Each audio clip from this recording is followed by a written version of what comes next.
High বন্ধুরা, welcome to my channel Rezina কিচেনে তোমাদের স্বাগত। আজকে তৈরি করে দেখাবো গুঁড়ি আলুর ভাজা। তার জন্য আমি হাফ কিলো গুঁড়ি আলু নিয়েছি। দেখুন আলুগুলো কিন্তু আমি একই সাইজে নিয়েছি। এটাকে গুঁড়ি আলু বা দেশি আলু বলে। এই আলুটার ভাজা খেতে ভীষণ ভালো লাগে। খুব কড়া করে ভাজা করলে খেতে ভালো লাগে। আর এটা খুব সহজে কম সময় কিন্তু তৈরি হয়ে যায়। আপনারা ঝটপট এটা তৈরি করে নিতে পারবেন। দেখুন এবার কি করতে হবে, কেমন করে কেটে নিতে হবে আমি দেখিয়ে দিচ্ছি। খুব সহজ পদ্ধতিতে এটা তৈরি হয়। আমি একটা গামলার মধ্যে গুঁড়ি আলুগুলো কেটে নেব। যদিও এই গুঁড়ি আলুগুলো কাটতে একটু সময় লাগে, কিন্তু খেতে দুর্দান্ত সুস্বাদু লাগে। আমরা বেশ কম ছোট বাচ্চা থেকে শুরু করে সবাই এটা পছন্দ করি, খুব ভালো লাগে। দেখুন এভাবে প্রত্যেকটা আলু আমি একটু সময় নিয়ে কেটে নেব। কাটতে যদিও সময় লাগে কিন্তু খেতে ভালো লাগে, তাই আমি সময় নিয়ে এটাকে কেটে নিচ্ছি। দেখুন এভাবে এক সাইজ করে আমি প্রত্যেকটাই কেটে নিয়েছি। এভাবে কেটে নিতে হবে। এবারে আমি এটাকে জল দিয়ে ভালো করে ধুয়ে নেব।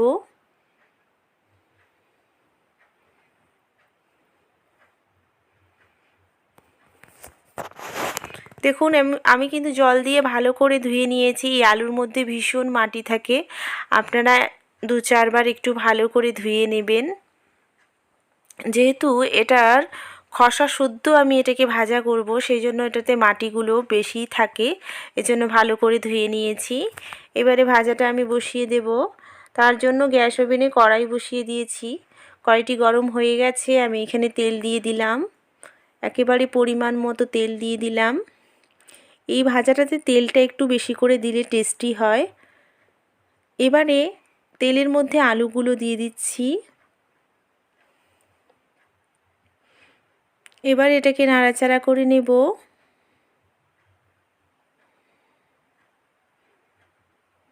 দেখুন এবারে পরের উপকরণগুলো দিয়ে দিচ্ছি। আমি হাফ চা চামচের মতো হলুদ গুঁড়ো দিয়ে দিলাম।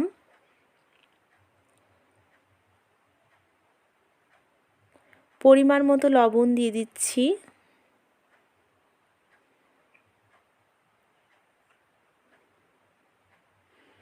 এবারে এটাকে নাড়াচাড়া করে নেব।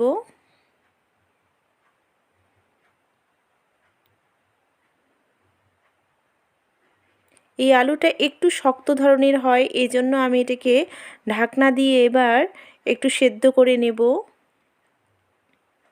একটু শক্ত শক্ত লাগে, এজন্য একটু ঢাকনা দিয়ে দেব। এখানে ঢাকনা দিয়ে দিলাম কিছুক্ষণের জন্য। ঢাকনা খুলে আমি আলুটাকে আবারও একটু নাড়াচাড়া করে নেব। তার আগে আমি এখানে পেঁয়াজ কুচি, লঙ্কা 3-4টে চিড়ে দিয়েছি, আর রসুনের কোয়া আমি কয়েকটা দিয়ে দিলাম। এগুলো দেওয়ার পরে আমি খুন্তি দিয়ে এটাকে ভালো করে নাড়াচাড়া করে নেব। এটা মিডিয়াম সময়ে আমি কিন্তু পেঁয়াজ, লঙ্কা, রসুনটা দিয়েছি। আবারও কিছুক্ষণের জন্য ঢাকনা দিয়ে দিলাম। ঢাকনা খুলে আবারও এটাকে একটু নাড়াচাড়া করে নেব। দেখুন আলুটা কিন্তু অনেকটাই সেদ্ধ হয়ে গেছে। এবার এটাকে একটু ভালো করে ভেজে নেব।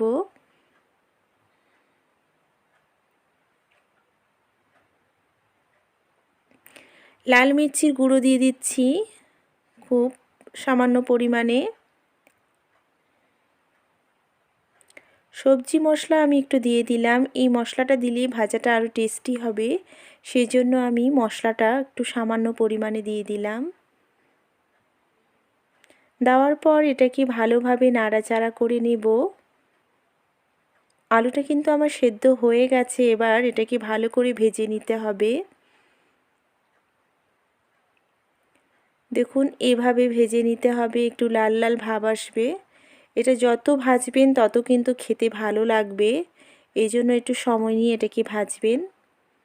এটা আবারও কিছুক্ষণ ভেজে নিতে হবে। এখনও ভালোভাবে কিন্তু ভাজা হয়নি। আমি সেদ্ধটা চেক করে নেব। দেখুন একেবারে কিন্তু পারফেক্ট সেদ্ধ হয়েছে। এই আলুটা কিন্তু একটু শক্ত থাকে, সেজন্য আপনারা আঁচটা কমিয়ে দিয়ে এটাকে ঢাকনা দিয়ে সেদ্ধ করে নেবেন, তাহলে খুব সহজে আলুগুলো সেদ্ধ হয়ে যাবে। এটাকে আমি ভালোভাবে এভাবে নেড়ে চেড়ে নিয়ে এইভাবে কড়াইয়ের মধ্যে ছড়িয়ে দেব, যাতে ভাজাটা ভালো মতন হয়।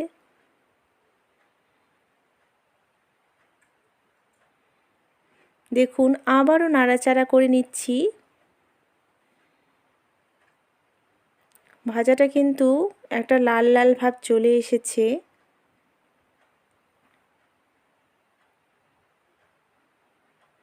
দেখুন একদম লাল লাল করে ভেজে নিয়েছি। আমার ভাজাটা কিন্তু হয়ে গেছে।